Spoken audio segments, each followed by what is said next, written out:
अस्सलामुअलैकुम। रसोई दिल्ली में आपका स्वागत है। आज हम बनाने वाले हैं पुदीने के पतौड़े। तो ये बहुत बेहतरीन एकदम हम सॉफ्ट बनाएंगे। इस तरीके से मैं आपको एक तोड़ के दिखाती हूँ। क्योंकि मैं इसलिए तोड़ के दिखा रही हूँ आपको, क्योंकि हम इसमें सोडा बिल्कुल नहीं डालेंगे। सोडे की जगह हम कोई और चीज इसमें डालेंगे, तो ये एकदम बेहतरीन से सॉफ्ट बन के तैयार होंगे। पहले जमाने में अक्सर हमारी नानी दादियाँ ये रेसिपी बनाया करती थी। ये काफी साल पुरानी है। तो वो कहते हैं ना, ओल्ड इज गोल्ड। तो वही आज ओल्ड और गोल्ड हम दोनों ही बनाने वाले हैं। तो ये बहुत बेहतरीन होती है, खाने में बनाने में बेहद आसान होती है। तो हम बनाना शुरू करते हैं। तो यहाँ पे हमने 100 ग्राम बेसन लिया है, आधी चम्मच हमने हल्दी ली है, आधी चम्मच हमने मिर्ची ली है, आधी चम्मच हमने नमक लिया है, 1 चम्मच जीरा। मसाले हम इस टाइम इसमें कम डालेंगे, क्योंकि जब हम इसमें पुदीना डाल के इसको बैटर को बनाएंगे तो ये थोड़ा ही हो जाएगा। तो ये 150 ग्राम हमने पुदीना छांट के काट के अच्छे से धो के ये छलनी में इस तरीके से रख दिया था, ताकि इसका पानी अच्छे से निकल जाए। पुदीना हमने ज्यादा लिया है, बेसन हमने कम लिया है। अगर इस टाइम हम बेसन इसमें ज्यादा डालेंगे तो ये ज्यादा ही इसका शोरबा एकदम गाढ़ा हो जाएगा, तो वो चीज हमें नहीं चाहिए। यहाँ पे हमने 1 चम्मच सोडे की जगह ये तेल डाला है, इससे ये एकदम सॉफ्ट बन के तैयार होंगे। तो यहाँ पे इस तरीके का हम ये छलना ले लेते हैं। छलना इसलिए लिया है हमने, क्योंकि हम पतौए जो स्टीम करेंगे वो इसी पे करेंगे। तो बस इस तरीके से हम तेल लगाएंगे तो ये चिपकेगा बिल्कुल नहीं। हम जब इसको पलटेंगे तो ये बड़े ही आराम से पलटे जाएंगे। तो बस मकसद यही है तेल लगाने का। तो बस ये इसको हम कर देते हैं साइड। बैटर को हम मिक्स करते हैं अच्छे से। कुछ लोग इसको उबाल के भी बनाते हैं, जैसे पानी में पतौए उसके कोफ्ते बनाते हैं, इस तरीके से भी बनाते हैं। ये बड़ा रोल करके इसको पानी में छोड़ देते हैं। वो सारे ही मतलब बेकार हो जाते हैं, सारे ही घुल जाते हैं पानी में। तो वो तरीका तो सही नहीं है। मैं तो हमेशा इसी तरीके से बनाती हूँ। अगर आपको ये तरीका अच्छा लगे तो कमेंट में ज़रूर बताना मुझे। तो बस इसको हमने अभी तक सूखा ही मिक्स करा है। अगर हम इसमें पहले पानी डाल देंगे तो ये हमारा डो पतला हो जाएगा। जिस तरीके से हम आटा गूंथते हैं इसी तरीके से हमें टाइट डो की तरह इसको तैयार करना है। हमें सॉफ्ट नहीं रखना है इसको। जितना हमारा ये टाइट डो होगा तो उतने ही अच्छे हमारे ये पतौए बनेंगे। तो तकरीबन हमने इसमें 2 चम्मच के करीब पानी डाला है, तो ये अच्छे से हमारा डो बन के तैयार हो जाएगा। बस ये हमारा डो बन के तैयार है। तो ये हमने 2 टुकड़ों में इसको कर लिया है। हम इसके 2 रोल बनाएंगे।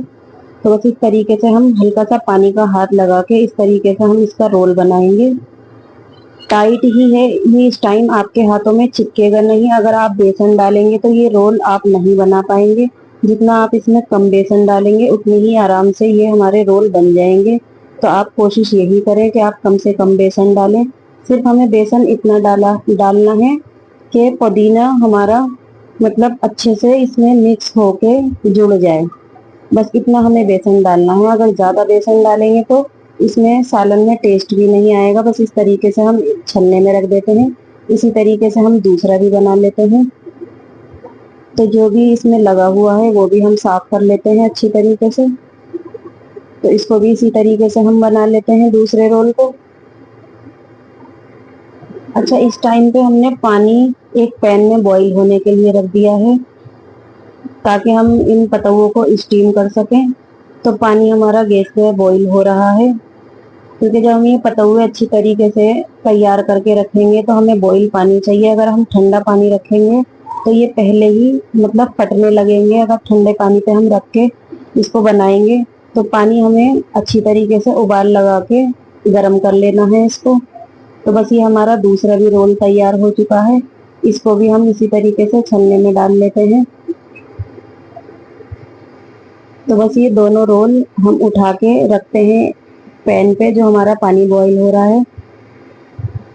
तो ये इस तरीके का इसमें उबाल आना चाहिए। बस हम ये छलना उठा के इस तरीके से इस पर रख देते हैं, और इसके ऊपर हम रखेंगे एक प्लेट, ताकि इसमें अच्छी सी स्टीम बन जाए।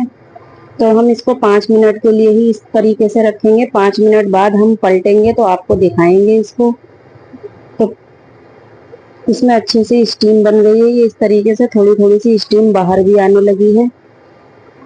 तो इसको 5 मिनट हो चुके हैं। हम ये ढक्कन हटा के दिखाते हैं आपको।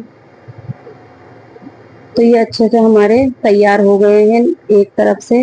तो इस तरीके से हम एक छुरी की मदद से, या आप चम्मच ले लें या छुरी ले लें, जो भी हो आपके पास हो, तो उस तरीके से बस चम्मच से या छुरी से इस तरीके से इसको पलट दें। हमने इस पर तेल लगाया था तो ये बड़ी ही आराम से पलट गए हैं। अगर आप इस पे तेल नहीं लगाते तो इसको छुड़ाना मुश्किल हो जाता। तो बस ये और 5 मिनट हो चुके हैं, ये पलट के भी अच्छे से पक चुके हैं। तो इसको हम अलग निकाल लेते हैं। ये इस तरीके से अच्छे से टाइट हो चुके हैं। तो 5 मिनट के लिए हम इसको ठंडा होने के लिए छोड़ते हैं। और ये पानी हम आगे इसमें यूज करेंगे, क्योंकि पुदीने का फ्लेवर सारा इस पानी में आ चुका है। तो आगे जो हम ग्रेवी में पानी डालेंगे वो यही पानी डालेंगे। तो बस इस तरीके से हमने ये कढ़ाई रख दी है। ये सरसों का तेल लिया है हमने 150 ml के करीब, क्योंकि सरसों का ये तेल हमें पकाना होता है। तो बस इस तरीके से ये ठंडे हो चुके हैं। तो इसको हम काट लेते हैं इस तरीके से। आप जिस भी शेप में इसको काटना चाहें, वैसे तो ये 1-1 इंच के टुकड़ों में काटे जाते हैं। तो ये मछली के पीस की तरह लगते हैं इस तरीके से। आप इस टाइम पे छुरी पे तेल लगा सकते हैं, मैंने इस टाइम छुरी पे तेल नहीं लगाया है। या इसके ऊपर जो बेसन लगा हुआ है, जब आप काटें तो जब भी काटें तो इसको छुटा लें बेसन को, नहीं तो ये कटने में थोड़ा मुश्किल हो जाता है। तो बस इस तरीके से हम सारे ही ये काट के अलग रख लेते हैं। तेल हमारा गरम पे रखा हुआ है। बस इस तरीके से आप छुटाते जाएं तो आपके ये काटने में बिल्कुल नहीं टूटेंगे। अगर आप नहीं छुटाएंगे इसको बेसन को, तो काटने में ही आपके ये पतंगे टूट जाएंगे। तो ये सारे कट चुके हैं, तेल भी हमारा गर्म हो चुका है। तो अब हम इनको कर लेते हैं फ्राई।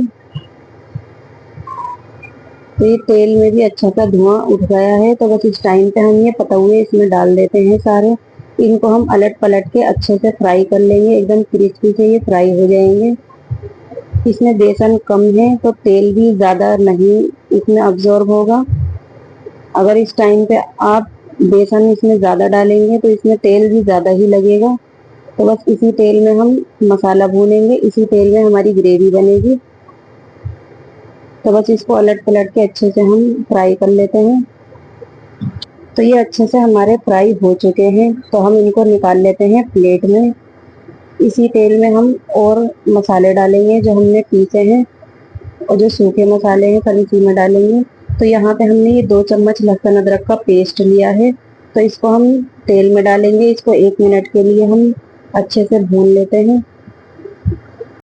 अच्छा, पता हुआ है आपको मीडियम आंच पे ही फ्राई करने हैं, तेज आंच पे वो जल जाएंगे तो उसमें कड़वापन आ जाएगा। तो यहाँ पे हमने 3 मीडियम साइज की प्याज, 1 मीडियम साइज का टमाटर मिक्सी में पीस लिया था, तो वो इस टाइम पे हम ये इसमें डाल दिया है। तो बस इसको हम 1 मिनट के लिए ही भूनेंगे।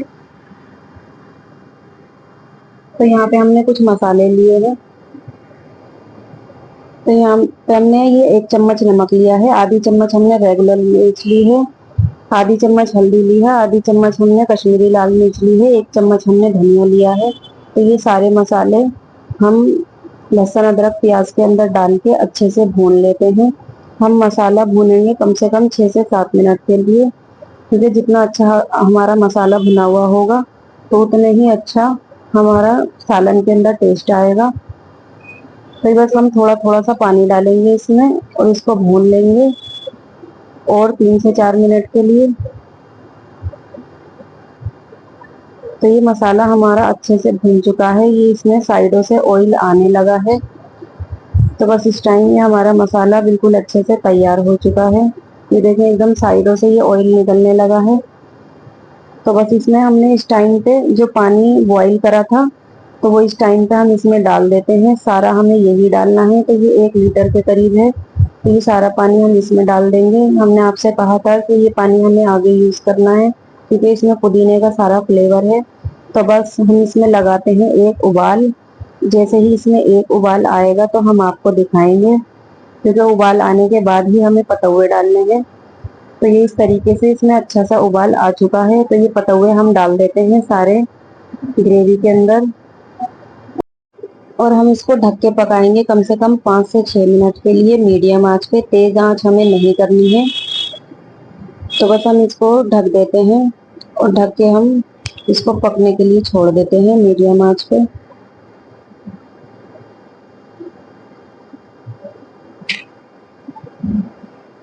तो इस तरीके से इसको 5 मिनट हो चुके हैं। तो हमारे ये पतौए बढ़िया से तैयार हो चुके हैं। तो इस तरीके से मैं इसको हिला के देख रही हूँ। तो बस हमारे ये बिल्कुल तैयार है। तो हम 5 मिनट बाद इसको डिश आउट करते हैं। तो आप ये देखें, इस तरीके से हमारे ये पतौए बेहतरीन से बनके तैयार हो चुके हैं। ग्रेवी भी एकदम इसकी अच्छे से सेट हो गई है 5 मिनट छोड़ने के बाद। अगर आप इस टाइम इसमें बेसन ज़्यादा डालेंगे तो एक वजह और भी ये है कि आपके सालन के ऊपर इस तरीके से जो रोगन है ये बिल्कुल नहीं आएगा। बेसन ज़्यादा डालने की वजह से वो रोगन भी बिल्कुल ख़त्म हो जाएगा। तो ये देखें कितनी बेहतरीन से हमारे पतौए तैयार हुए हैं। तो आप इस तरीके से बना के देखें, इंशाल्लाह आपको ये बहुत ज़्यादा पसंद आएगी रेसिपी। तो अगर आपको हमारी ये रेसिपी अच्छी लगी हो तो लाइक करना, शेयर करना, सब्सक्राइब ज़रूर करना। हम फिर मिलते हैं किसी नई वीडियो के साथ। तब तक के लिए अल्लाह हाफिज़।